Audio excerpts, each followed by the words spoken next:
nome é Aurora, eu sou psicóloga escolar, atuo há 30 anos como psicóloga escolar nos contextos educativos e venho participar desta discussão, questões filosóficas que nos remete a tantos questionamentos no processo educacional.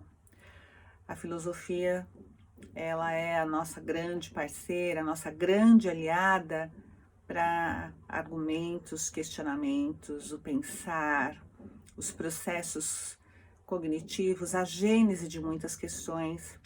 E eu, em especial, como psicóloga escolar, tenho muitas questões hoje preocupantes e penso que a filosofia que vai buscar a raiz, a gênese, a problemática, ela pode estar trazendo grandes contribuições para entendimento dessas questões, que é sobre os alunos da educação básica, principalmente educação fundamental 2 e ensino médio, quando eu venho observando que os nossos alunos, os nossos jovens, estão apresentando sérios comprometimentos no aspecto das competências socioemocionais.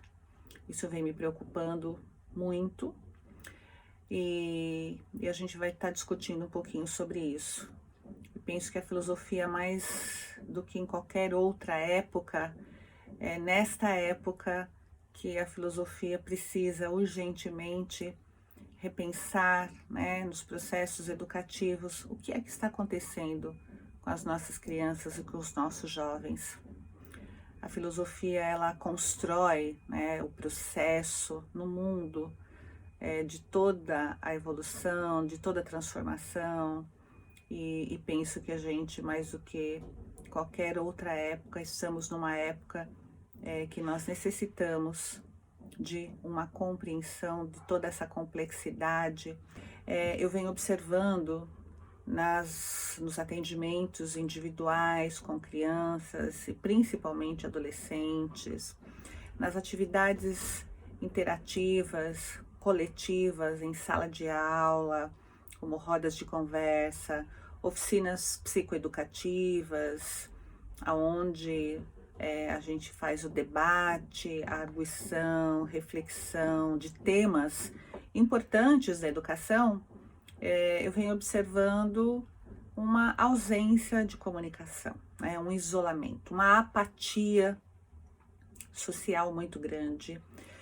E na minha escuta e na minha atenção flutuante, na minha escuta sensível, eu tenho ouvido também os professores, eu tenho ouvido os pais, e há um grande questionamento. Olha, o jovem hoje ele não fala mais, Os pais falam assim, olha, meu filho não conversa comigo, não conversa com os avós, ele não dialoga em casa. A gente faz perguntas para ele, ele responde no WhatsApp, ele sai de perto, vai para o quarto e toda a sua capacidade de comunicação fica restrita a mandar uma mensagem no WhatsApp, Por mais que a gente tente se aproximar, por mais que a gente tente interagir, a interação está muito comprometida e a comunicação praticamente não existe. Os adolescentes estão se tornando monossilábicos. Você pergunta, como foi seu dia? Normal. O que você fez de bom hoje? Nada. E assim, respostas monossilábicas. Também os professores apresentam esse mesmo questionamento, essa mesma preocupação. Nas minhas observações coletivas nas salas de aula, eu observo que eles não se comunicam, eles não interagem.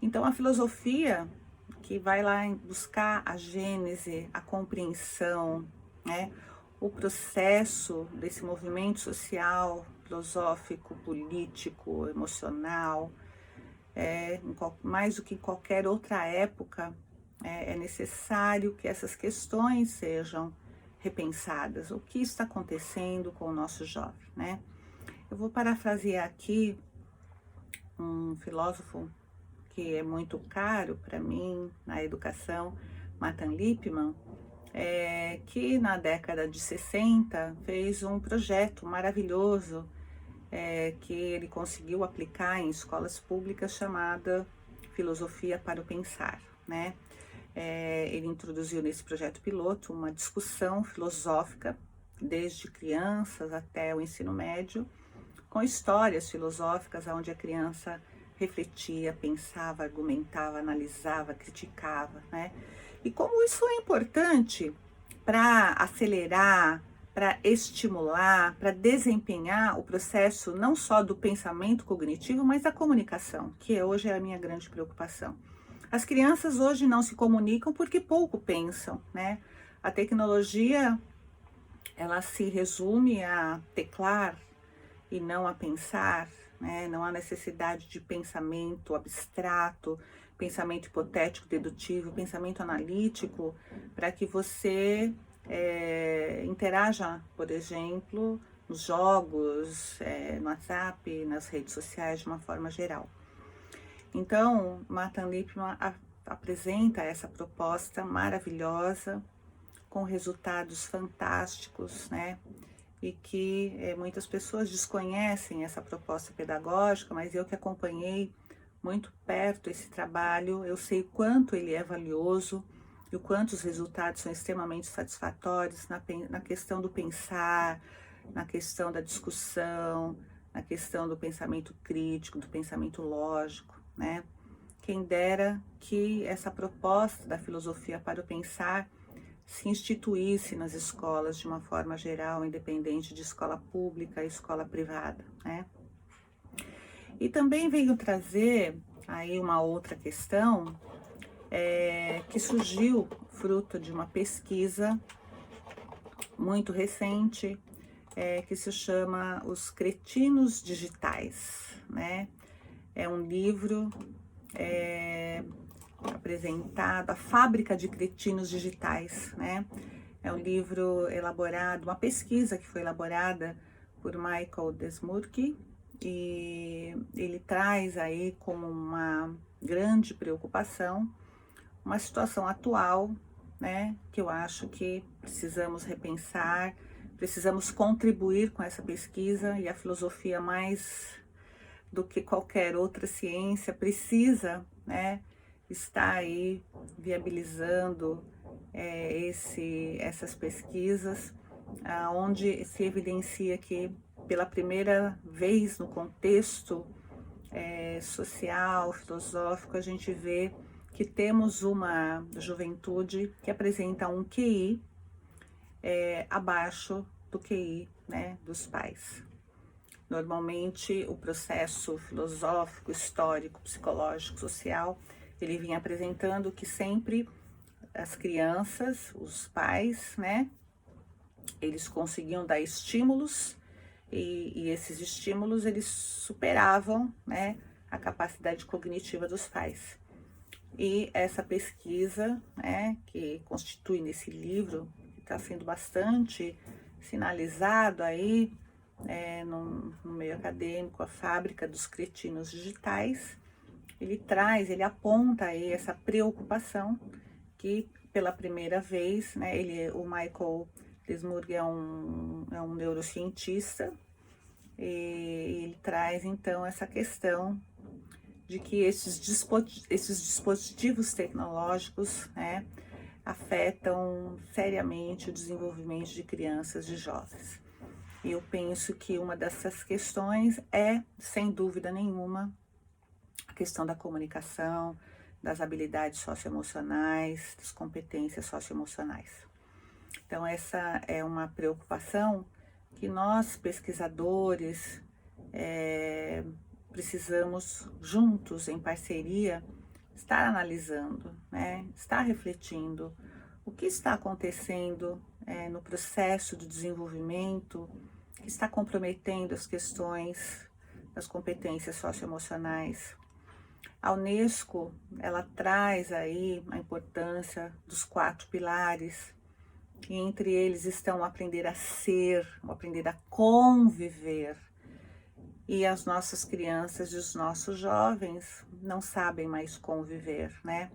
Processos humanitários, processos da afetividade, o ser genuíno, ter empatia, a comunicação assertiva, uma comunicação afetiva, respeitosa, ética, Isso tudo deixou de fazer parte do desenvolvimento afetivo, do desenvolvimento cognitivo, né?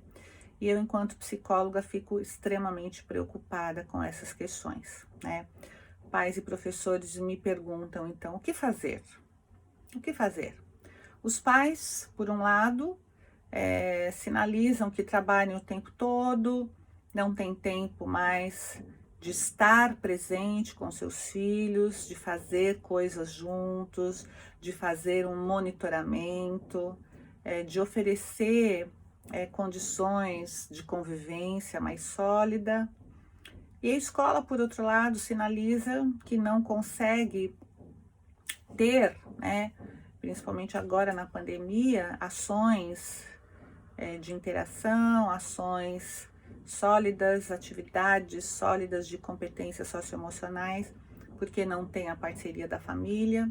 Então nós ficamos aí com esse nó na educação, né?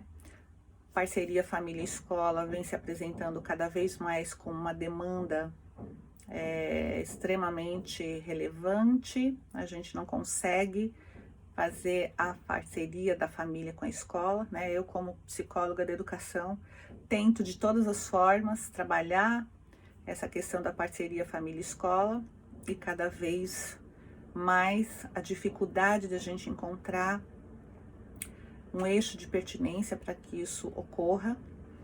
Então essas são questões que estão me preocupando muito ultimamente, como pesquisadora, como acadêmica, e a filosofia precisa urgentemente repensar com a psicologia todas essas questões. O que está acontecendo com essa família? O que acontece com esses pais que não conseguem ser presentes? O que acontece com esses pais que substituíram toda a convivência sólida, toda a convivência humana? Tudo foi substituído por uma conversa de WhatsApp, tudo foi transferido para as redes sociais, aonde a humanidade está se perdendo. Filosofia, nós precisamos mais do que nunca da sua orientação, da sua contribuição, da sua parceria. Eu acho que essas são as questões que no momento me preocupam muito e que precisamos urgentemente de respostas. E nesse momento eu estou em busca dessas respostas.